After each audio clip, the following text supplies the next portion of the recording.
Thanks for coming to WeCast, y'all. Checking out the brand new addition to the Crush City USA lineup, at least. This is called the Jerk. Now, this was available in Australia and I believe Canada, as well as maybe some other international countries.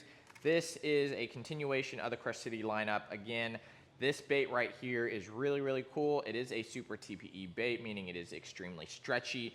The Jerk, simply put, is going to be a soft style jerk bait. This is going to be easy to rig and fish on a ball head, giving you a little bit more of a natural, more subtle approach compared to something like the Mooch Minnow that has the little pintail at the end. This guy right here, all it has is the two little forks at the back, and then it's going to look just like a freeloader head or Mooch Minnow head. So another cool thing about this bait is it actually tapers down at the belly, giving you a little bit more of a good, solid side-to-side action as it shimmies down if you have this on a belly-weighted hook or just standard EWG. This is going to be really, really good on a EWG hook in open water, on a spinning rod. If you have a shad spawn, this is going to be very effective on that.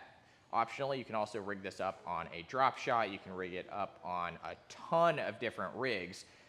Brand new from Crush City, the Jerk. Make sure to check them out. Lake Pro Tackle. Thanks for coming to WeCast.